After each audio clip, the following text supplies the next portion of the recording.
Setiap manusia menginginkan kebahagiaan dalam hidupnya. Untuk mendapatkan kebahagiaan itu, manusia menggunakan berbagai cara. Supaya tidak terjerumus dalam cara yang tidak tepat, maka mari kita belajar dari peradaban Indonesia melalui tokoh Ki Ageng Suryo Mentaram dan peradaban Cina melalui tokoh Lao Tse. Pertama, Ki Ageng Suryo Mentaram. Dia lahir pada tanggal 20 Mei 1892 di Keraton Yogyakarta. Ki Ageng Suryo Mentaram adalah anak ke-55 dari total 79 anak Sultan Hamengkubuwono ke-7. Ibunya bernama Retno Mandoyo. Suatu hari, Ki Ageng Suryo Mentaram menceritakan kisah perjalanannya ketika dia pergi ke Keraton Surakarta, Solo.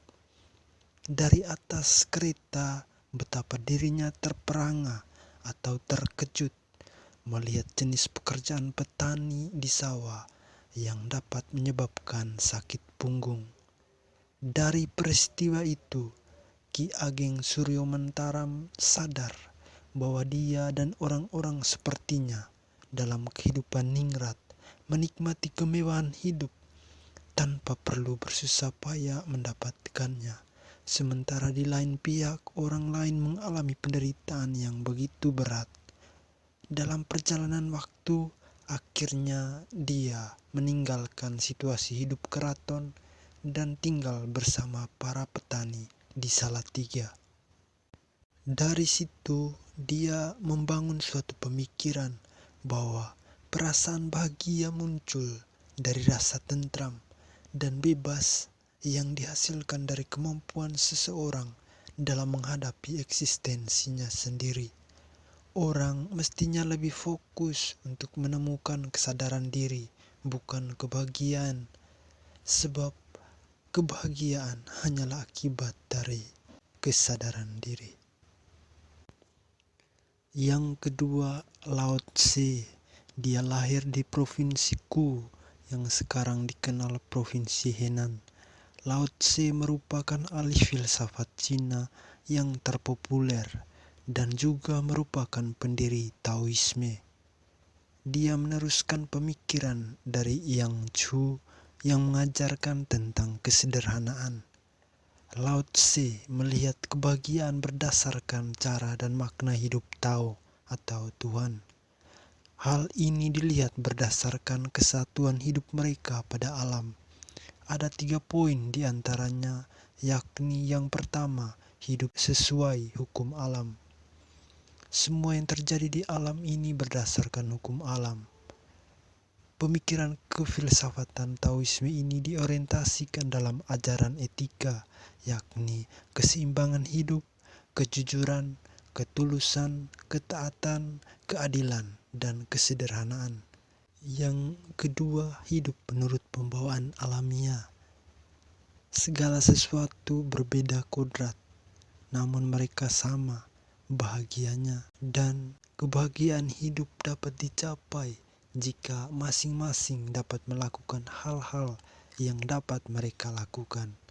Dan yang ketiga adalah hidup sewajarnya.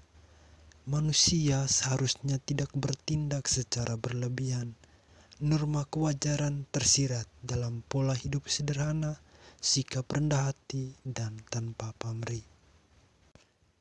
Melihat situasi pada saat ini, manusia mempunyai keinginan yang kuat untuk mencapai kebahagiaan.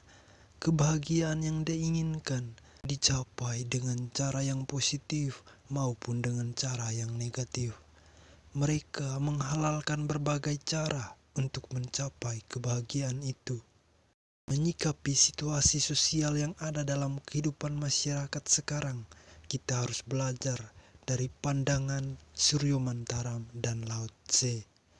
Di samping kita hidup sebagai manusia yang mempunyai akal budi, kita juga memiliki keterbatasan. Untuk itu, menurut Suryo Mentaram, kita butuh kesadaran diri. Karena dengan menyadari diri, kita tahu bagaimana keterbatasan-keterbatasan kita. Lao Tse memahaminya dengan keseimbangan hidup, kejujuran, dan kesederhanaan.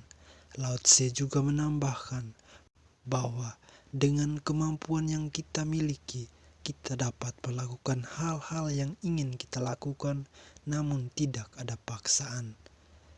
Kita hidup sewajarnya, yakni dengan kesederhanaan. Jadi, sebagai manusia kita sadar akan keterbatasan yang kita miliki. Kita tidak boleh memaksakan sesuatu yang tidak dapat kita lakukan. Dan sesungguhnya kebahagiaan itu ada pada kehendak diri yang sadar akan diri dan berkecukupan. Karena dengan berkecukupan seorang akan merasa bahagia.